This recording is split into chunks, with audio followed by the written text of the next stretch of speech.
사도행전 14장 1절에서 18절까지입니다.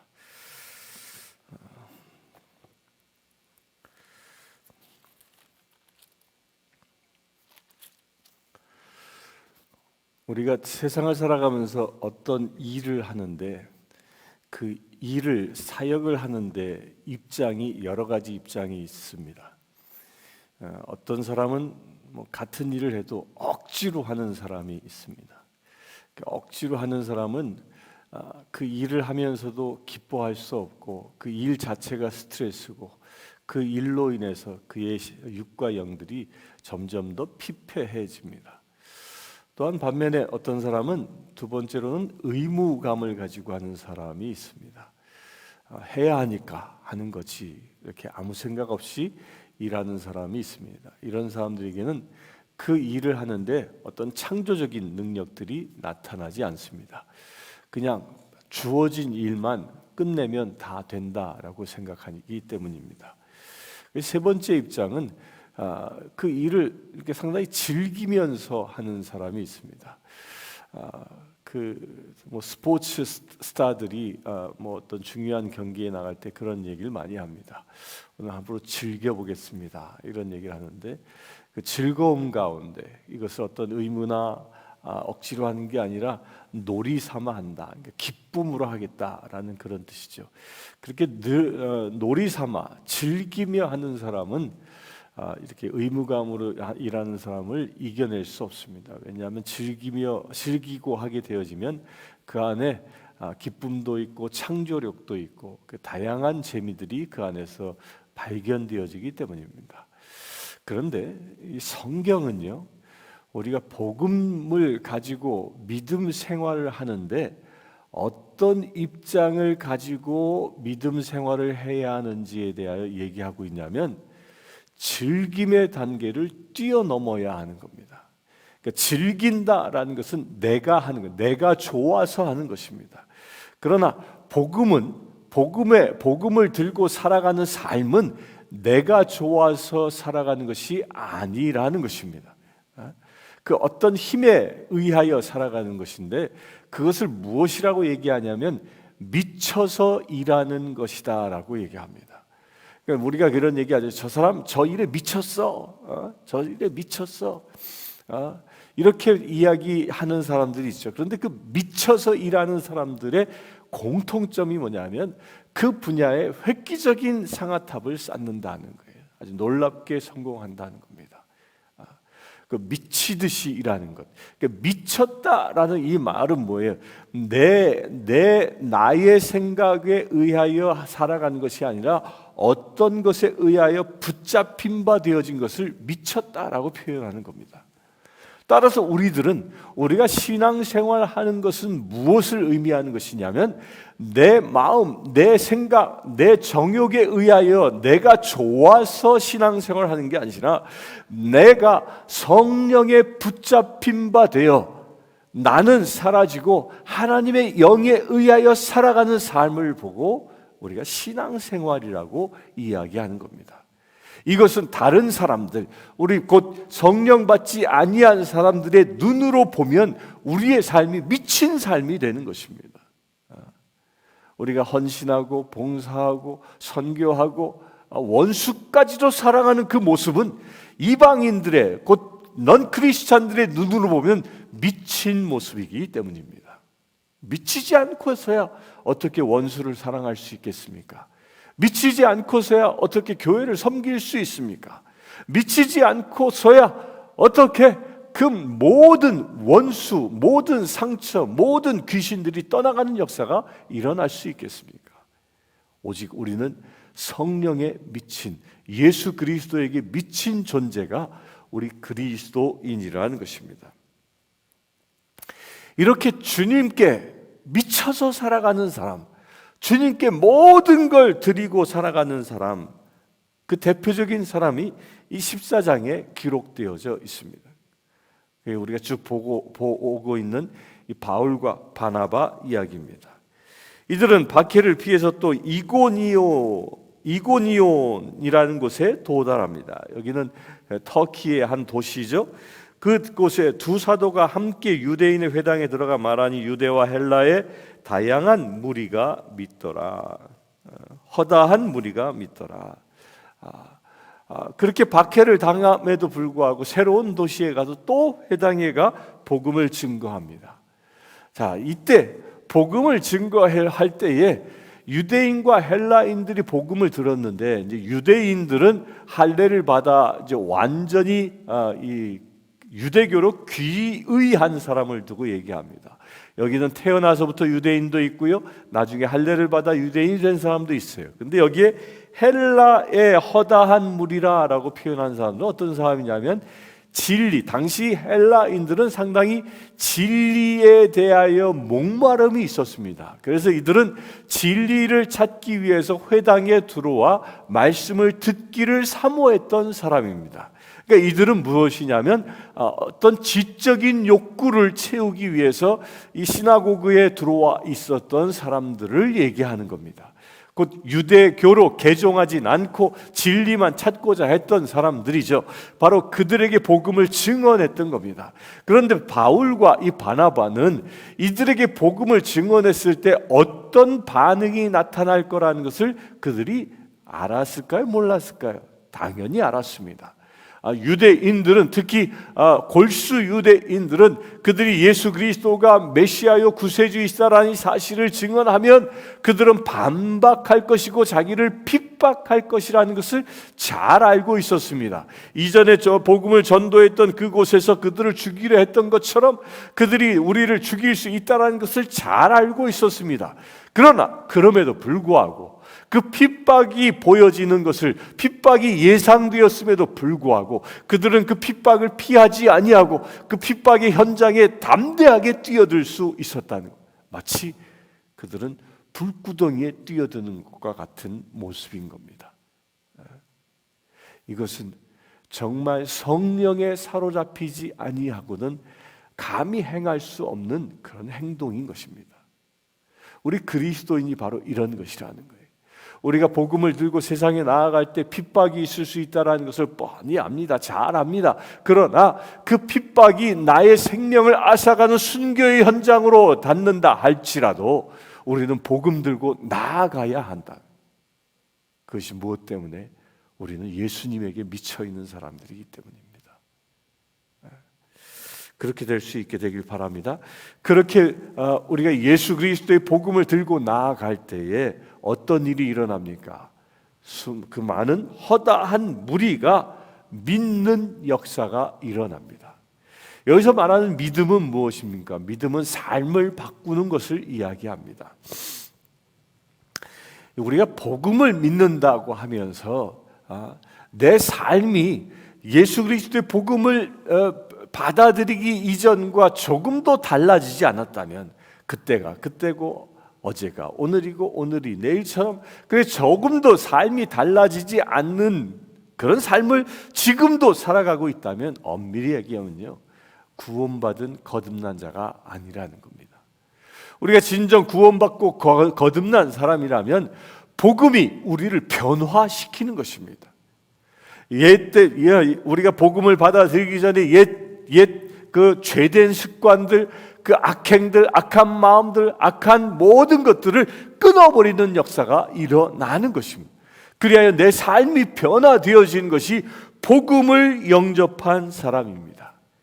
나 하나조차도 변화시키지 못하는 복음이라면 그건 세상에 필요 없는 것입니다. 복음은 능력이 있기 때문에 나를 변화시키고, 나를 변화시켜 나의 가족을 변화시키고, 나의 가족을 변화시켜 우리 교회를 변화시키고, 이 교회를 변화시켜 우리가 살아가고 있는 이 세상을 변화시키는, 곧 하나님의 나라로 만드는 그 능력이 있는 것이 복음인 것입니다. 그 복음을 믿기만 하면, 그 복음을 온전히 내가 믿음으로 받아들이면 내 삶이 변화되어지는 것, 이것이 복음의 능력이라는 것입니다. 따라서 우리는 복음을 내가 믿었다면 내 삶이 하나님 보시기에 참으로 아름다운 삶으로 변화되어질 수밖에 없는 것입니다. 여러분들의 삶도 그렇게 되길 바랍니다. 여러분들이 그동안 지금 이 시간까지 여러분들을 묶고 있는 그 모든 아픔과 사슬, 그 고통, 그 모든 것으로부터 변화시키는 것은 내가 예수 그리스도가 나를 구원하셨다는 이 사실, 이 복음을 내가 온전히 믿을 때 가능하다는 거예요. 그런 믿음이 생길 수 있는 거룩한 날 되길 축원합니다. 2절에 보면 그러나 순종하지 아니하는 유대인들이 이방인들의 마음을 선동하여 형제들에게 악감을 품게 하거늘 두 사도가 오래 있어 주를 힘입어 담대히 말하니 주께서 그들의 손으로 표적과 기사를 통하여 행하게 하여 주사 자기 은혜의 말씀을 증언하시니 그렇게 복음을 증거하니까 허다한 무리가 그 주를 믿게 되어집니다. 그런데 그 중에서도 모든 사람들이 복음을 받아들이는 것이 아니라 순종하지 아니하는 유대인들이 발생합니다.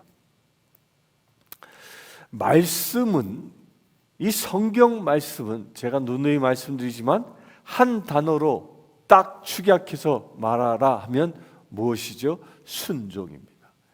하나님의 선포된 말씀에 내가 온전히 순종하는 것, 우리가 성경 66권에 선포되어진 모든 말씀을 내가 온전히 순종하는 자가 그리스도인인 것입니다.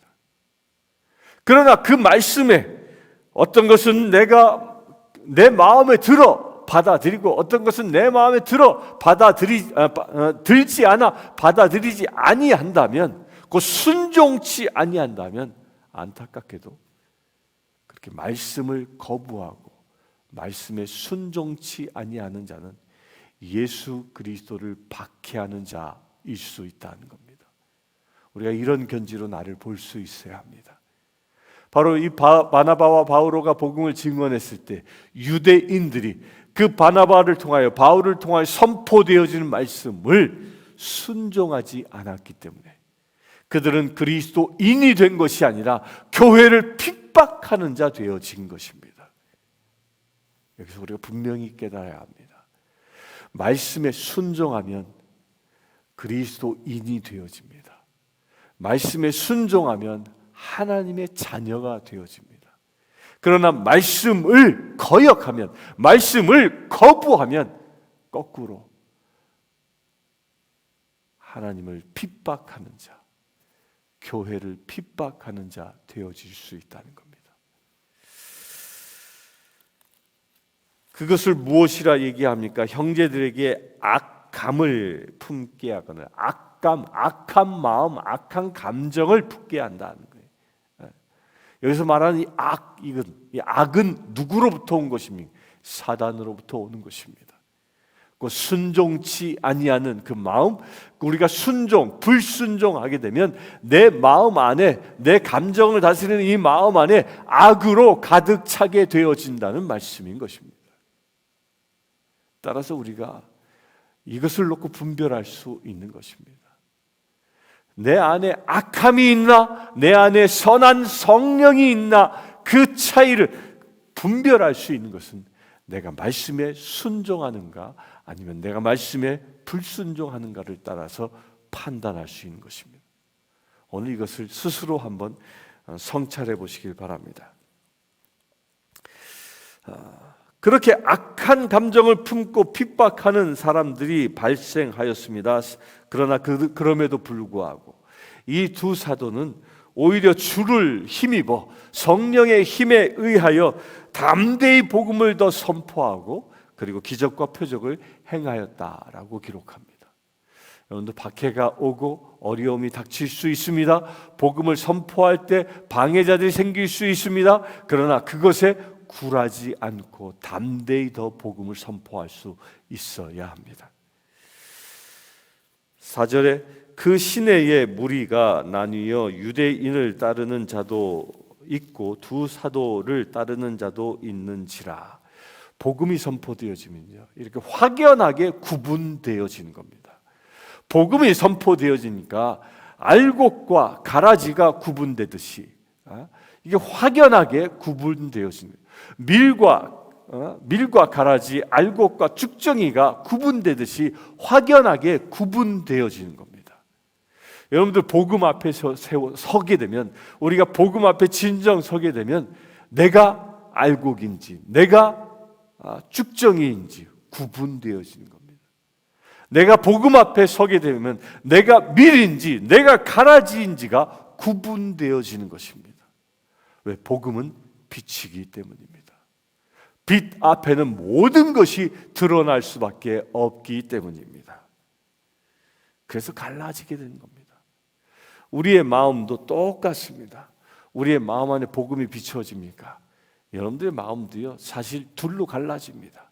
이 복음을 받아들일 것이냐 아니면 거절할 것이냐 둘로 갈라지지 않습니까? 그런 것을 보고 내 마음에 갈등이 일어난다고 얘기합니다. 곧 나의 육적인 자아, 죄된 자아와 성령이 주시는 그 선한 자아가 갈등합니다. 갈등. 근데 이 갈등으로부터 무엇이 승리할 수 있겠습니까? 선한 자아, 그 성령이 주시는 놀라운 은혜가 성령님이 내 안에서 역사하도록 할 수 있는 비밀이 무엇일까요? 그것은 간단합니다. 내가 선택하는 것입니다. 내 안에 일어나는 갈등에 무엇에 내가 선택하느냐, 무엇에 더 관심을 두느냐에 따라 그 승패가 달라지는 것이죠. 이런 얘기가 있죠. 내 안에 늑대가 2마리 있는데 그 2마리가 서로 싸움을 하면 누가 이기겠느냐? 그 답은 간단합니다. 밥을 많이 먹인, 훈련을 많이 시킨 늑대가 이깁니다. 마찬가지입니다. 내가 더 관심을 두고 내가 더 귀를 기울이고 내가 더 사랑을 쏟는 그곳이 어디냐에 따라 내 마음의 둘로 갈라진 영역들의 그 갈등 속에서 내가 무엇이 곧 선한 쪽이 승리하느냐 악한 쪽이 승리하느냐가 결정되는 것입니다. 여러분들 24시간을 살아가면서 어디에 더 큰 관심을 두냐에 따라 여러분들의 영적인 선택이 달라진다는 것입니다. 왜? 곧 복음이 증언되어지면 이렇게 두 영역이 갈등을 일으킬 수밖에 없기 때문입니다. 여러분들 선한 것, 말씀을 순종한 말씀을 선택하기를 축원합니다. 5절에 이방인과 유대인과 그 관리들이 두 사도를 모욕하며 돌로 치려고 달려드니 그들이 알고 도망하여 루가오니아와 두 성 루스드라와 더베와 그 근방으로 가서 거기서 복음을 전하니라. 이제 갈등을 뛰어넘어 본격적으로 이 박해하기 시작했습니다. 그 박해가 일어나자 이 두 사도가 어떻게 했습니까?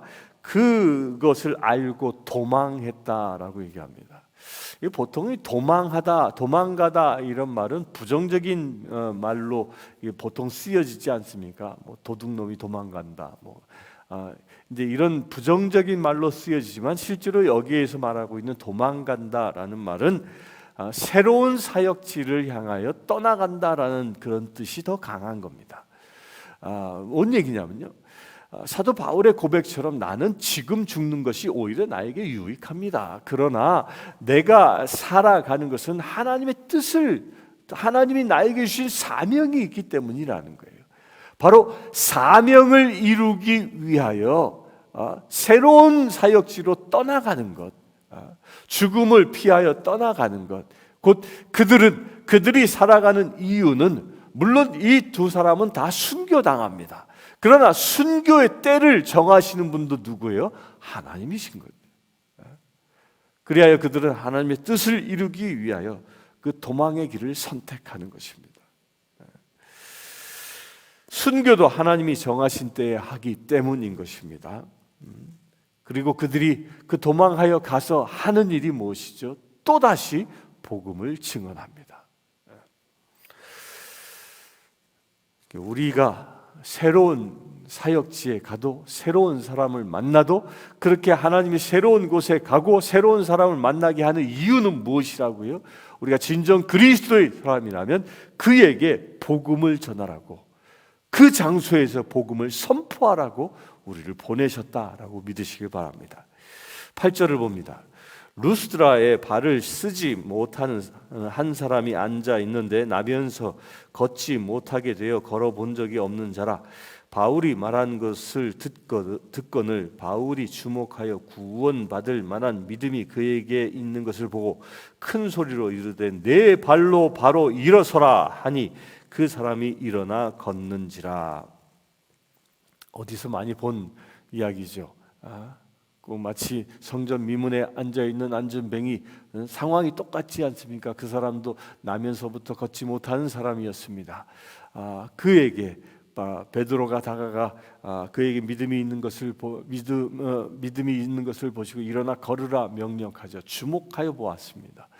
일어나 걸으라 명령했을 때 그 안진뱅이가 일어나 걷는 역사가 이 바울의 그 전도에서도 똑같은 역사가 일어나고 있습니다. 여기 말씀을 잘 보면요, 안진뱅이가 일어나게 된 그 원인을, 그 안진뱅이가 어떻게 일어나는가에 관하여 9절에 분명히 얘기합니다. 바울이 말한 것을 듣거늘, 곧 그 안진뱅이는 바울이 전도하는 그 설교를 들었던 겁니다.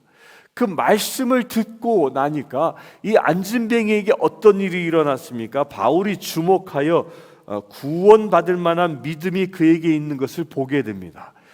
그 안진뱅이가 앉아서 바울이 선포하는 말씀을 얼마나 뚫어지게 쳐다보았으면 바울의 시선을 그가 끌게 되었고, 바울이 그를 주목하여 보니까, 영적인 눈으로 보니까 그가 아멘으로 받아들이는 그 믿음이 보여지게 된다는 겁니다. 저도 설교자이기 때문에 약 30년간 설교를 한 사람입니다. 이 바울이 이 안진뱅이에게 믿음이 있는 것을 발견한 것을 저는 이해합니다. 이게 똑같이 설교를 해도 회중석에 앉아 있는 사람들을 바라보면서 설교를 해보면 어떤 사람이 그 말씀을, 선포되어진 말씀을 믿음으로 받아들이는지, 아니면 저 사람은 한 귀로 듣고 한 귀로 흘려버리는지, 아니면 저 사람은 전혀 듣지도 않고 딴 생각하고 있는지, 그 눈에 다 보입니다. 다 보여요. 여러분들은 어떻습니까? 안진뱅이처럼 선포되어지는 말씀이 온전히 다 믿어지십니까? 그렇게 되길 축원합니다. 그렇게 믿어지는 사람에게 안진뱅이와 같은 역사가 일어나는 것입니다. 안진뱅이가 일어나는 것은 사도 바울에게 특별한 능력이 있어서라기보다 먼저 그 안진뱅이에게 사도 바울을 통하여 선포되어지는 말씀들이 온전히 진리입니다, 그것을 내가 믿음으로 받아들입니다 라고 믿고자 하는 그 큰 믿음이 있었기 때문에 사도 바울이 큰 소리로 선포했을 때, 사도 바울이 내 발로 일어나 걸으라 라고 말씀을 선포했을 때 그가 그 말씀을 그대로 100% 받아들였던 것입니다. 믿음은 선포되어지는 말씀을 받는 그릇과 같은 것이기 때문입니다. 여러분들 가지고 있는 믿음은 어떤 그릇입니까? 채바구니와 같이 선포되어진 말씀을 흘려보내버리는 믿음입니까? 아니면 훌륭한 스테인리스 그릇처럼 부어지는 모든 것을 잘 담글 수 있는 믿음입니까? 안진뱅이와 같은 믿음을 가지시길 축원합니다. 그러면 여러분들에게 선포되어진 말씀들이 여러분들에게 실제로 이루어지는 역사가 일어나는 것입니다. 말씀이, 복음이 능력이 없어서 내게 일하지 못하는, 내게 역사하지 못하는 그 복음의 능력을 내가 얼마만큼 믿느냐에 따라서 내 삶에 복음의 역사가 일어나느냐 그렇지 못하느냐가 결정된다는 것입니다. 믿음으로 능치 못할 일이 없다라는 말이 바로 이것입니다. 그런 큰 믿음을 가지시길 축원합니다. 11절에 무리가 바울이 한 일을 보고 루가오니아 방언으로 소리질러 이르되 신들이 사람의 형상으로 우리 가운데 내려오셨다 하여 바나바는 제우스라 하고 바울은 그 중에 말하는 자이므로 헤르메스라 하더라. 여기서 잠깐 보면요, 우리가 착각하지 말 거는 루가오니아 방언으로, 이거는 성령 방언을 얘기하는 게 아닙니다. 그 지방 사투리란 말입니다. 그 바울이 한 일을 보고 그 루가오니아 사람들이니까 그 사람들이 똑같은 헬라어를 쓰고 있어도 이 사투리를 쓰고 있었던 거예요. 그 사투리로 소리를 질러 신들이 사람의 형상으로 우리에게 내려오셨다. 그러니까 놀라운 기적을 본 겁니다. 이들은 처음에 그들이 바울과 바나바를 통하여 선포되어진 말씀들이 어떤 새로운 지식을, 지혜를 주는 것으로 것으로 여겼습니다. 그래서 이들은, 이 헬라인들은 기본적으로 지식을 사모하는 사람들이었기 때문에 그 새로 선포되어지는 새로운 지식 앞에 서 있었는데, 그들이 선포되어진 말씀이 그냥 단순한 지식이나 지혜가 아니라 능력으로 나타나는 것을 보고 이들은 깜짝 놀랍니다. 그리고 뭐라 얘기합니까? 자기들이 섬기는 제우스, 자기들이 섬기는 헤르메스라는 그 이방 우상들의 신들이 현현했다라고 깜짝 놀랍니다. 그래서 제우스는 어떤 신이에요? 제우스는 로마 그리스 신화에 보면 최고 1등 신입니다. 이 그리스 신화를 여러분들 읽어보셨죠?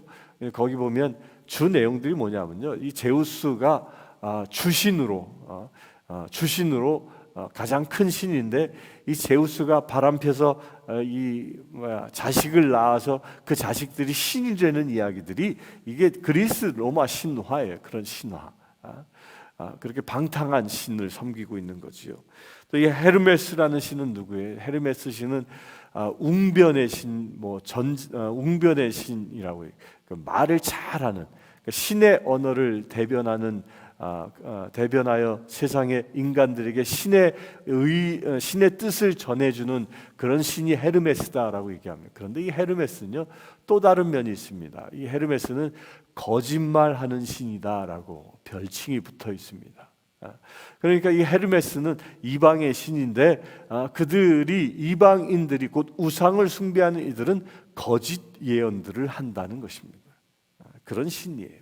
그런데 이 이방신을 섬기던 사람들이 바나바와 바울의 사역을 보고 자기들이 섬기는 신처럼 보였던 겁니다.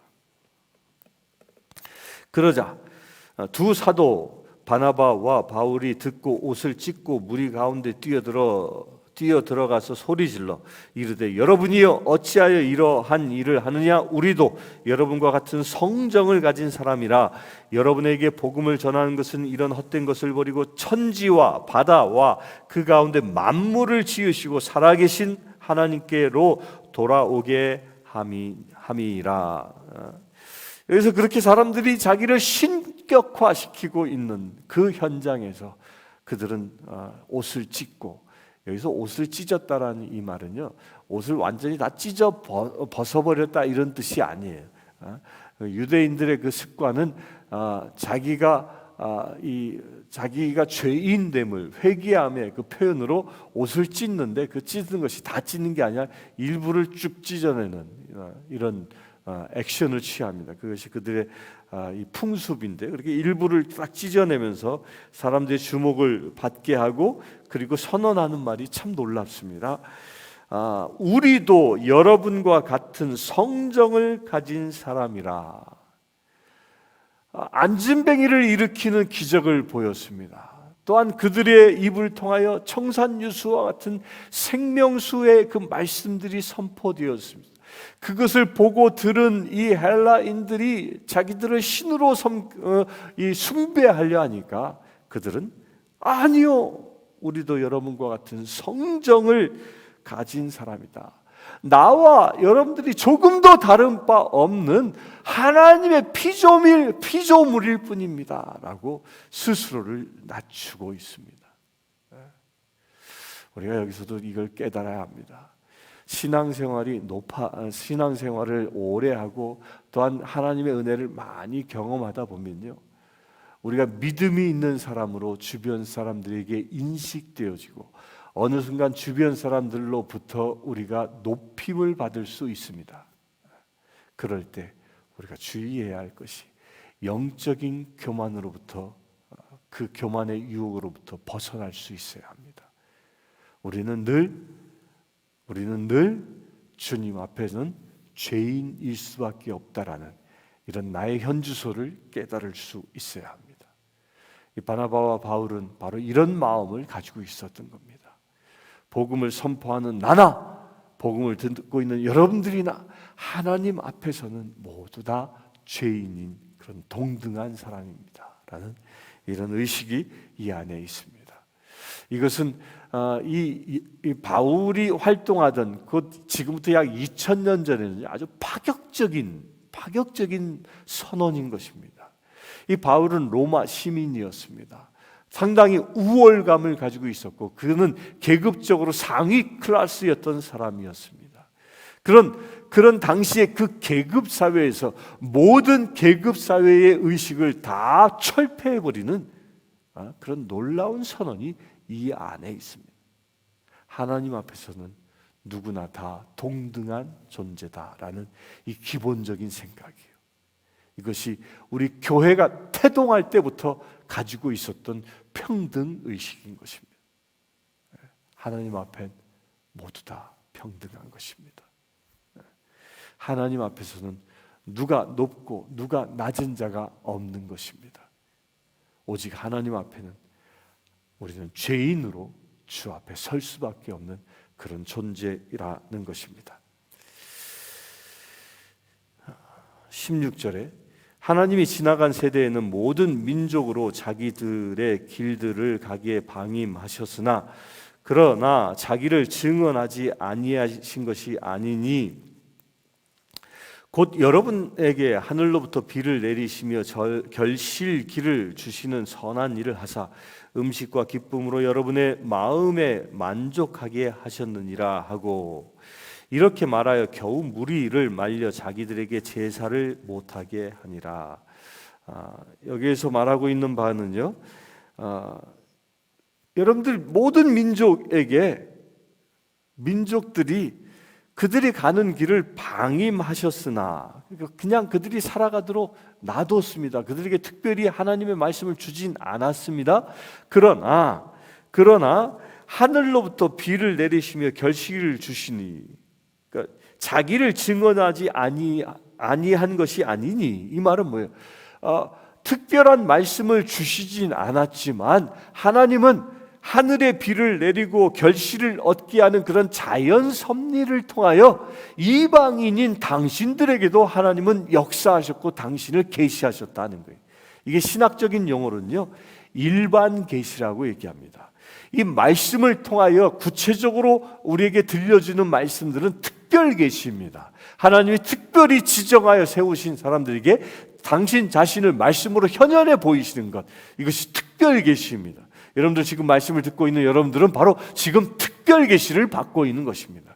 그러나 예수 그리스도에 대한 복음을 증언을 듣지 못하였어도 그들이 살아가고 있는 모든 세상에 공평하신 하나님께서는 비를 내리시고 그들이 결실을 얻게 하시고 세상을 살게 하시는 그 모든 사역들은 하나님이 하시는 것이고, 바로 그런 사역을 통하여 하나님이 살아계심을 일반적으로 계시하고 있다는 겁니다.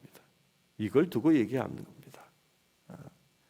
따라서 하나님은 여러분들에게도 여러분들을 사랑하셔서 당신을 이미 계시하셨고 나에게는 특별히 말씀을 주셔서 계시하셨을 뿐입니다.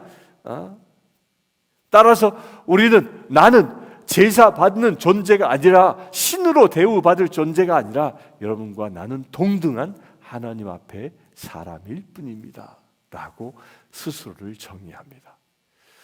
오늘 하루를 살아가면서 바로 이런 의식을 갖고 살 수 있게 되길 바랍니다.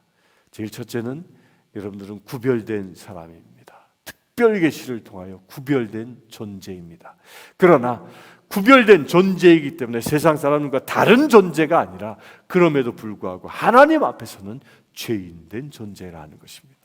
그리하여 우리는 겸손히 말씀 앞에 무릎 꿇고 더욱더 말씀을 붙잡고 큰 믿음을 가지고 살아갈 수밖에 없는 그런 존재임을 믿고 진정 말씀에 순종하여 하나님의 자녀답게 살아갈 수 있는 오늘 하루 되시길 축원합니다. 잠시 기도하겠습니다. 주 아버지 하나님, 바나바와 바울처럼 우리가 온전히 어떠한 상황에서라도 복음을 증거하길 원합니다. 큰 믿음을 가지고 복음대로 살아가길 원합니다. 우리의 믿음의 행보 가운데 함께 하시고 말씀의 역사가 일어나게 하시고 세상에 주님의 나라를 건설할 수 있는 거룩한 지체들 되게 하여 주시옵소서. 우리 주 예수 그리스도의 이름으로 기도드리옵나이다. 아멘. 아프리카 케냐의 마소교교회 고아원생 스테이시는 16세 여자아이입니다. 스테이시의 장래 희망은 간호사가 꿈입니다. 이 아이는 매달 학비와 점심 식사 비용으로 30불이 필요합니다. 이 아이의 후원자를 찾고 있습니다.